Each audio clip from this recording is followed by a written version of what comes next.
ओम शांति। आज प्यारे मीठे भगवान की मीठी मुरली मंथन की डेट है 11 सितंबर 2021। तो मीठे मीठे बाबा अपने बच्चों से कह रहे हैं, सत्य भगवान सचखंड स्थापन करते हैं। तुम मेरे पास आए हो नर से नारायण, नारी से लक्ष्मी बनने, सच्ची सच्ची नॉलेज सुनने। भगवान कह रहे कि मैं सचखंड स्थापन करने आया हूँ। सचखंड अर्थात स्वर्ग, सत्युग।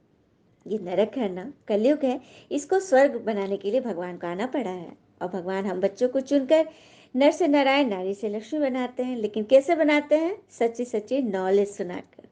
क्योंकि हमारे अंदर हमारा ये शरीर का राज्य जो है ना, इसकी जो कर्मेंद्रियां है उसके दरबारी हैं। अब किसी राज्य में कोई दरबारी ही मतलब गद्दार हो जाए, तो क्या होता है? चलिए इतिहास में लौटते हैं। पुराने समय की बात है। ये बात है 23 जून 1757। भारत का एक निर्णायक दुर्भाग्यपूर्ण एक युद्ध हुआ था। सबसे शुरुआत जो हम लोग को पता है ना, अंग्रेजों ने यहाँ पे 200 साल राज किए थे। शुरुआत कहाँ से हुई थी, नींव कैसे पड़ी थी? तो यही 1757 का जो एक युद्ध हुआ था, जिसमें सदा के लिए भारत अंग्रेजों का दास बन गया। ये युद्ध का नाम है बैटल ऑफ प्लासी। मुर्शिदाबाद के पास प्लासी एक जगह है जहाँ पर इस युद्ध की शुरुआत हुई, जिसमें बंगाल के नवाब सिराजुद्दौला, काफ़ी बड़े रईस, बादशाह जैसे, और दूसरा ईस्ट इंडिया कंपनी का रॉबर्ट क्लाइव, इन दोनों के बीच युद्ध छिड़ना था। और सबसे बड़ी विडंबना है कि सिराजुद्दौला की अपार सेना थी, विशाल सेना थी, और रॉबर्ट क्लाइव की मुट्ठी भर सेना थी। फिर कैसे जीत हो गई? कारण कुछ तो हुआ होगा ना। तो चलिए, युद्ध की शुरुआत के समय जब रॉबर्ट क्लाइव ने देखा कि सिराजुद्दौला की सेना बहुत विशाल है, तो उसने इंग्लैंड को लेटर लिखा, ब्रिटेन में, कि मुझे सेना भेजो, उनकी सेना बहुत बड़ी है। तो उधर से जवाब आया कि नहीं, अभी हम सेना नहीं भेज सकते, क्योंकि उस वक्त ब्रिटिश नेपोलियन बोनापार्ट के साथ युद्ध में बिजी था और सारी सेना उसकी उनके साथ लगी हुई थी। तो यह भारत क्या सेना भेजता है इसको? बोले कि नहीं नहीं, तुम अपना बुद्धि से चलो, सेना नहीं मिलेगी।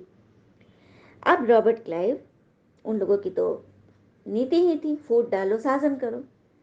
तब उन्होंने अपने जासूस को फिट किया और बोला कि जाओ सिरादौला के दरबार में पता लगाओ, लालच दो, हर तरह से उसको खरीदने की कोशिश करो, कोई तो ऐसा होगा जो कि उसके खिलाफ हो सकता है।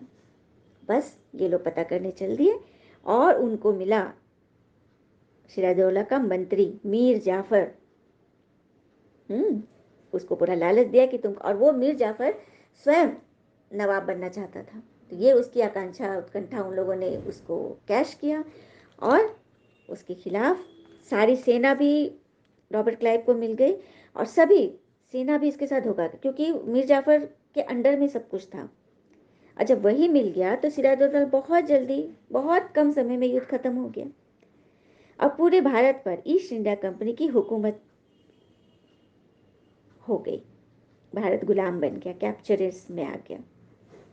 तो देखा किस तरह से। तो हम बच्चे यहाँ पर इसको, इस रीति से इस कहानी को यहाँ पे फिट करना है कि हम बच्चे भी तो बेगमपुर के नवाब हैं, बादशाह हैं, जहाँ कोई गम नहीं, भगवान हमें वही बनाने आए हैं ना। तो हमारे ये दरबार में ये जो कर्मेंद्रियाँ हैं, ये कोई धोखा तो नहीं दे रही है?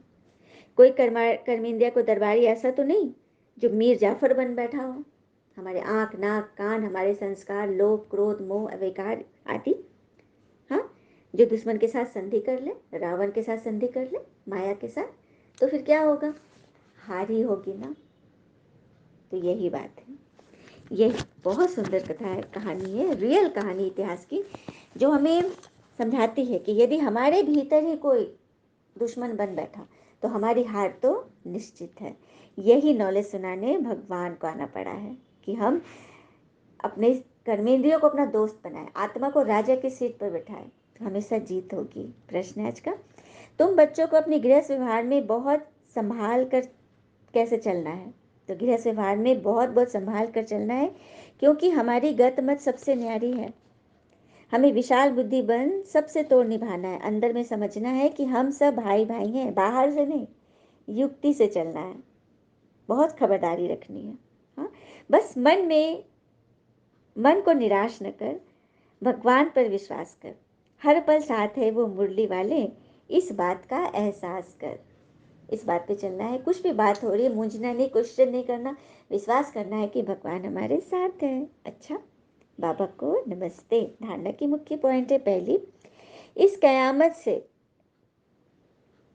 इस कयामत के समय जबकि सतयुग की स्थापना हो रही है तो हमें पावन जरूर बनना है। हर दरबारी की चेकिंग करनी है, हर कर्मेंद्रियों को देखना है कि कहीं कोई विरोध तो नहीं हो रहा है, कहीं कोई उल्टे कर्म तो नहीं हो रहे हैं। भगवान व उनके कार्य में संशय नहीं उठाना है। बाबा ने जो कहा उसमें कभी संशय नहीं उठाना और नियम से चलना है। दूसरी पॉइंट, ज्ञान व संबंध गुप्त है, इसीलिए लौकिक में बहुत युक्ति से विशाल बुद्धि बन चलना है। कोई ऐसे शब्द नहीं बोलने जो सुनने वाला मूंझ जाए, कोई ऐसी बात नहीं बोलनी है। कई आत्मा के मन में होता है कि हम तो बस मन की बात बोल देते हैं, लेकिन आप किस रूप से बोल रहे हैं वो भी तो समझना है, और किसे बोल रहे हैं, जिस पे आपको सबसे ज़्यादा विश्वास है। जबकि आज की दुनिया में जो दुनिया के लोगों के जो मतलब विचार हो गए हैं, एक बहुत सुंदर एक पोस्ट था कि एक जेल में एक कैदी बंद है। हाँ, कैदी बंद है, ताला लगा हुआ है, और गेट के बाहर मतलब कैद के खाने के बाहर दो चीज़ रखी हुई है। एक तो खजाने की चाबी है, मतलब सॉरी कैद खाने की चाबी, और एक तरफ दुनियावी चीज़, कुछ ऐसी चीज़ जो कि उसको लेने की तमन्ना थी वो रखी हुई है, और उसके हाथ में एक स्टिक भी है जिससे कि वो ले सकता है, और चाबी के जगह पर वहाँ पर गॉड लिखा हुआ है, और उधर उस सामानों की जगह पर वर्ल्ड लिखा हुआ है। अब वो किधर जाएगा, क्योंकि ये आज की दुनिया के मनुष्य हैं, तो दिखा रहा है कि वो छड़ी से वर्ल्डली गुड्स को, सामान को खींच रहा है, इधर चाबी को नहीं खींच। देखा, तो ये मनुष्य की सोच ऐसी हो गई है। वरदान है, मनमत परमत को छोड़कर पद्मों की कमाई जमा करने वाले पद्मा पद्मपति भव। मनमत परमत को छोड़कर पद्मों की कमाई जमा करने वाले पद्मा पद्म भाग्यशाली भव। तो कैसे बनेंगे, श्रीमत पर चलने वाले का एक संकल्प भी मनमत परमत पर नहीं होगा। उनका जो श्रीमत पर चलते हैं उनका एक संकल्प भी कभी भी अपनी मनमत पर या किसी और के मत पर नहीं चलेगा। एक संकल्प भी मनमत परमत पर नहीं। स्थिति की स्पीड यदि तेज नहीं हो रही है तो जरूर कुछ न कुछ श्रीमत में मनमत व परमत मिक्स है। अब इसकी चेकिंग करनी होगी। यदि हमारी स्थिति की स्पीड तीव्र गति से नहीं चल रही है तो जरूर श्रीमत में फेट हो रहा है मनमत और परमत की। तो मनमत क्या है, मनमत अर्थात अल्पज्ञ आत्मा के जो संस्कार हैं और उससे जो संकल्प उत्पन्न हो रहा है वो आपकी स्थिति को डगमग करता है।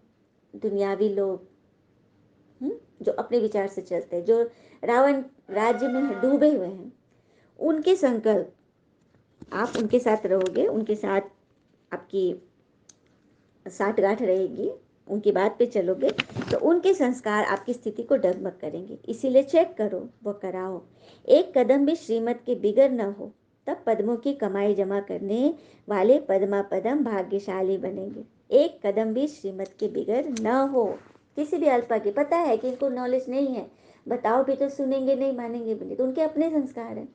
उनके संस्कार में हम नहीं रंग जाए, बल्कि हमारे संस्कार में वो रंगे।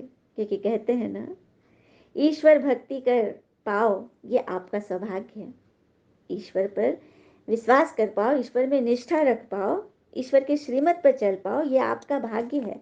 और आपके माध्यम से कोई उनकी श्रीमत में आ जाए, कोई मुरली सुनने लगे, यह उसका परम सौभाग्य है। कितनी बड़ी बात है। आप चल रहे हो, बहुत अच्छा, आपके द्वारा कोई और भी ईश्वर में विश्वास करके चले तो ये परम सौभाग्य है ना। तो उनके रंग में नहीं रंगना है, बल्कि अपने रंग में उनको रंगना है। वरदान है, मन में सर्व के कल्याण की भावना बनी रहे, यही विश्व कल्याणकारी आत्मा के कर्तव्य है। स्लोगन, मन में सर्व के कल्याण की भावना बनी रहे, यही विश्व कल्याणकारी आत्मा के कर्तव्य है। तो क्या सोचना है, हमारा मन सबके प्रति कल्याण की भावना से बना रहे, क्योंकि हम विश्व कल्याणकारी है ना। सिर्फ घर कल्याणकारी, सेंटर कल्याणकारी, समाज कल्याणकारी नहीं, हम हैं विश्व कल्याणकारी। अच्छा, ओम शांति। शुक्र मीठे बाबा, वो बाबा के प्यारे प्यारे बच्चे। Thank you Baba. All is well always. ओम शांति।